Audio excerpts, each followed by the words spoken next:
Once again, welcome you all to my channel BCS Agriculture.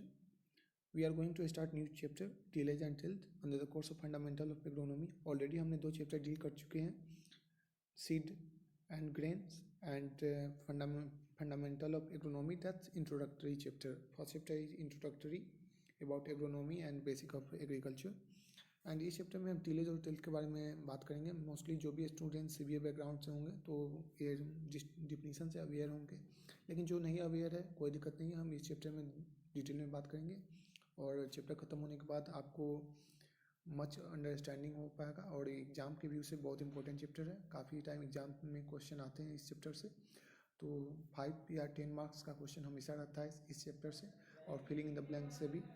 तो start करते हैं इस चैप्टर को. और यदि आप मेरे चैनल पे नए हैं तो सब्सक्राइब करें और कमेंट करें anything you want to ask from me. और मेरा प्रीवियस जो भी लेक्चर है वो ज़रूर देखें और रिवाइज करें. हम जो भी कंटेंट डाल रहे हैं एकदम आपके सिलेबस बेस्ड कंटेंट है, आपके सिलेबस से बाहर नहीं है. आप मेरे कंटेंट को फोकस करते हैं, जो भी वीडियो लेक्चर हम अपलोड करें उसको देखते हैं, तो हमको नहीं लगता कोई इशू होगा एक्सटर्नल से. यदि आपके क्लास में ये चैप्टर चल रहा है, आफ्टर क्लास आप देख सकते हैं रिवीजन और पीडीएफ पढ़ सकते हैं, जो भी आपका कॉलेज का पीडीएफ है. तो स्टार्ट करते हैं. टीलेज का डिफिनीशन पढ़ने से पहले हम उसके बारे में कुछ बेसिक बताते हैं. टीलेज होता क्या है. जैसे हम कोई भी गांव में या कोई भी खेत में कोई भी सीड सोन करने के लिए पहले उसको हल से जोतते हैं, उसके बाद लेवलिंग करते हैं, उसके बाद जो भी वीड होता है उसको पुल आउट करके हटाते हैं, उसके बाद तब देन सीड सोइंग होता है. आफ्टर दैट फर्टिलाइजेशन जो भी हम डाल सकते हैं सीड को अच्छा ग्रो करने के लिए, तो हम करते हैं सॉइल के साथ. तो इसी मेथड को हम टीलेज कहते हैं. नॉर्मल मेथड है. हम सिंपली बात करें तो जो भी मिट्टी प्रेजेंट है तो उसको हम ऐसे मैनेज करेंगे कि वो एक अच्छा सीड ग्रो के लिए या सीडलिंग के लिए डेवलप हो जाए, कि एक प्लांट अच्छा डेवलप कर पाए जिससे हमारा यील्ड अच्छा हो पाए. तो इसी मेथड को हम कहते हैं टीलेज. और आफ्टर हम जो भी मेथड अप्लाई करते हैं, जो भी इंस्ट्रूमेंट यूज करते हैं, या फिजिकल हो गया या मैकेनिकल हो गया, तो जो भी इंस्ट्रूमेंट अप्लाई करके जो भी मेरा सीड बेड तैयार होता है तो उस सीड बेड कंडीशन तैयार जो होता है तो उसको टिल्थ कहते हैं. तो after tillage operation we get tilth. तो I hope this definition is clear to all of you. लेकिन बेसिक एकदम एक्यूरेट डिफिनीशन पर चलते हैं.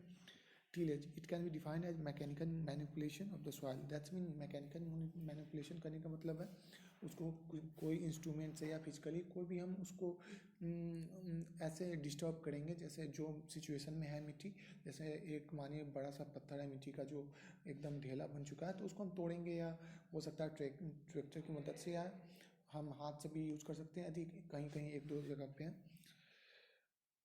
विथ टूल्स एंड इम्प्लीमेंट, कुछ भी टूल्स का यूज़ कर सकते हैं, या खुरपी जो भी आप कोदाल देखते हैं उसका यूज़ कर सकते हैं, या अदर इंस्ट्रूमेंट इम्प्लीमेंट का यूज़ कर सकते हैं जैसे ट्रैक्टर हमने बोला.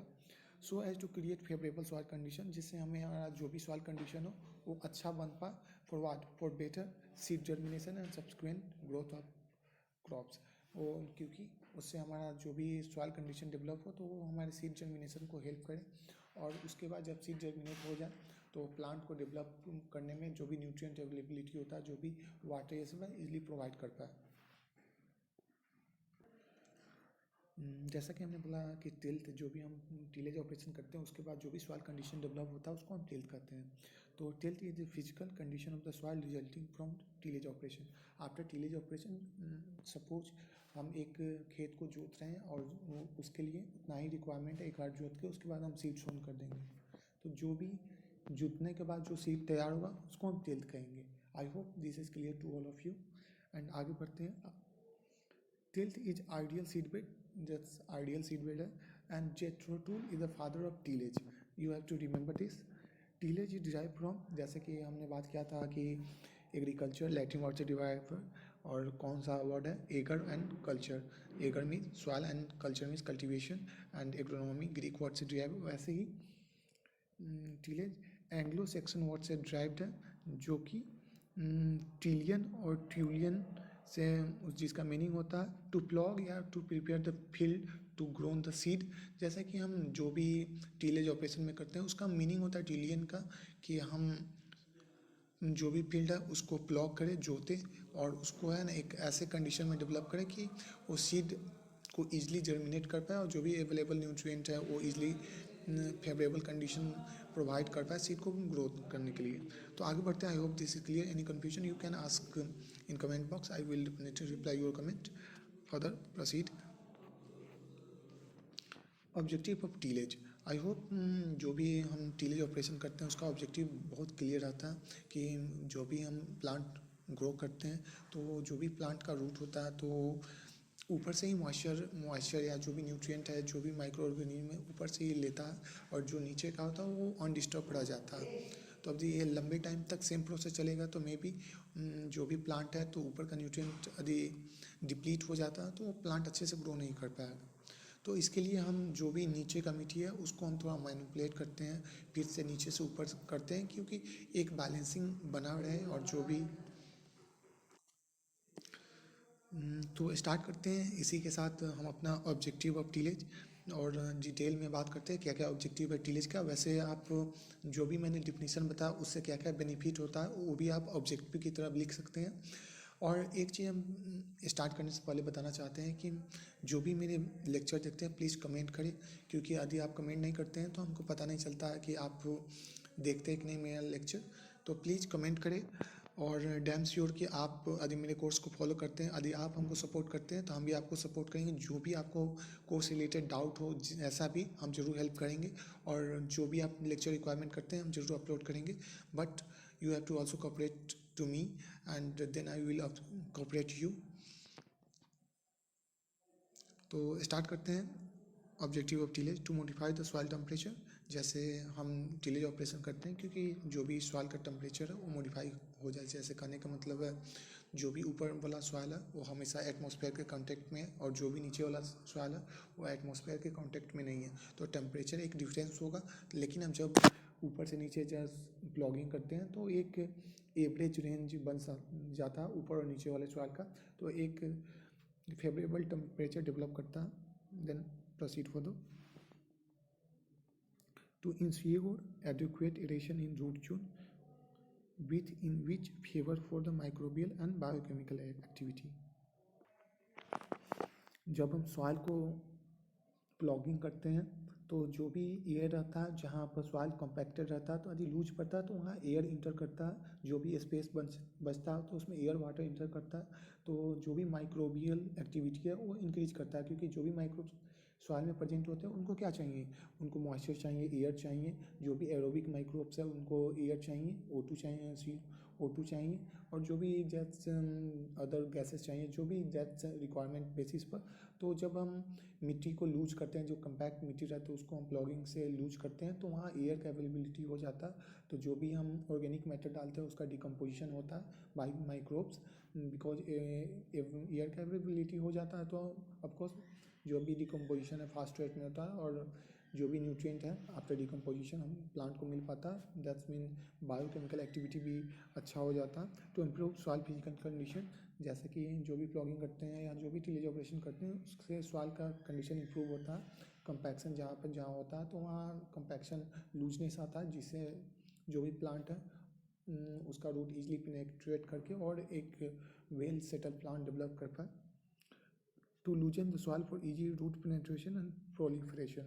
दैट मीन जैसे बताया कि यदि सॉइल लूज रहेगा तो इजीली जो भी seed to convert into seedling या seedling convert into a plant, तो उसका रूट बहुत इंपॉर्टेंट रहता है, क्योंकि वो जो भी मॉइस्चर होता है वो सॉइल से ही लेगा तो इजीली पेनेट्रेट करेगा, तो इजीली ग्रोथ हो पाएगा और एक एंकोरेशन और सपोर्ट मिल पाएगा। आगे बढ़ते हैं।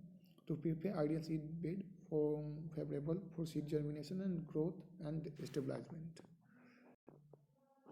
टीलेज इसलिए भी करते हैं क्योंकि एक फेवरेबल सीड बेड तैयार करता है जो भी सीड हम डाल रहे हैं उसके लिए कि जर्मिनेशन और उसका देन आफ्टर ग्रोथ और उसके बाद उसका स्टेबलाइजमेंट अच्छे से हो पाए, जैसमीन सीड अच्छे से ग्रो कर पाए till it's crop height and अच्छे से यील्ड हम जो भी हम रिक्वायरमेंट करते हैं जितना हम इन्वेस्ट किए हैं उससे 10 या 5 टाइम्स जो भी रिक्वायरमेंट है उससे हम जो एक्सपेक्ट करते हैं उससे ज़्यादा हमको मिले। That's why we are doing agriculture. To conserve moisture of the soil, जैसे कि हम जानते हैं कि जो भी मॉइस्चर है वो ऊपर से जल्दी लॉस हो जाता है, लेकिन हम जब सॉइल को मैनिपुलेट कर देते हैं तो जो भी ऊपर का मॉइस्चर होता है वो नीचे चला जाता है। तो ऊपर का मॉइस्चर जस्ट लूज आउट भी हो जाए तो नीचे का मॉइस्चर अवेलेबल रहता है, तो रूट इजीली एब्जॉर्ब करके ले सकता है। तो एक मॉइस्चर का एबिलिटी बना रहेगा, और जो भी कम्पैक्ट सॉइल रहता है तो वहाँ पर मॉइस्चर स्टोर नहीं हो पाता, क्योंकि उसके बीच में स्पेसिंग कम रहता है। लेकिन जब हम प्लॉगिंग कर देते हैं तो उसके अंदर स्पेसिंग डेवलप हो जाता है, और उस स्पेसिंग में मॉइस्चर जो भी वाटर है और जो भी एयर है उसका अवेलेबिलिटी बढ़ जाता है। तो आफ्टर दैट्स एडवर्स कंडीशन में या जो भी रिक्वायरमेंट है उसके लिए वाटर प्रोवाइड करता है। To break hard soil pan and to improve drainage facility. जो टीलेज इसलिए भी करते हैं क्योंकि जो भी हम ट्रैक्टर चलाते हैं तो उसके कारण मिट्टी एकदम कंप्रेस हो जाता है, तो एकदम हार्ड लेयर हो जाता है। यदि हम जो भी क्रॉप या राइस ग्रो करते हैं तो उसका सीड फाइब्रस सीड होता है, तो इजीली पेनेट्रेट नहीं कर पाता है, तो शायद जल्दी हमारा अच्छा इंक्यूरेशन नहीं मिल पाएगा प्लांट को, तो इसलिए भी करते हैं। और ड्रेनेज फैसिलिटी मिल पाए, दैट्स मीन जो भी वाटर रेनफॉल से आता है, जो भी इरिगेशन से वाटर हम डालते हैं तो ईजिली वो सॉइल के अंदर एब्जॉर्ब हो पाए क्योंकि वो बाद में फर्दर यूज हो पाए प्लांट को। Let's proceed further to level field for efficient water management. हम फील्ड को लेवल करते हैं after by the tillage operation कि जो भी वाटर का इफिशियंसी है वो एक प्रॉपर तरीके से हो पाए, जहाँ भी वाटर हम डाल रहे हैं एक इक्वल डिस्ट्रीब्यूशन ऑफ वाटर हो। To facilitate water infiltration and third increase water holding capacity of the soil. Infiltration का मतलब है जो भी हम वाटर डालते हैं बाय द रेनफॉल मिलता है या इरिगेशन से मिलता है, तो हम ऊपर से जो भी वाटर पानी के अंदर जाता है तो उसको इनफिल्ट्रेशन कहते हैं। दैट्स मीन एटमॉस्फेयर से सॉइल के अंदर जाता है, इनफिल्ट्रेशन करते हैं। तो जब हम कम्पैक्ट सॉइल को लूज करेंगे तो जस्ट उसके बीच में स्पेसिंग डेवलप होगा, और वो जो भी वाटर है होल्डिंग कैपेसिटी बढ़ेगा तो वाटर को होल्ड कर पाएगा और फ्यूचर में प्लांट को प्रोवाइड कर पाएगा। To harvest efficiently the effective rain water, that's mean spacing रहेगा तो जो भी रेन वाटर मिलेगा तो ईजिली एब्जॉर्ब कर पाएगा, और हमारा ड्रेनेज से या जो भी फ्लो हो जाता है खेत से तो वो कम होगा। तो दिस इज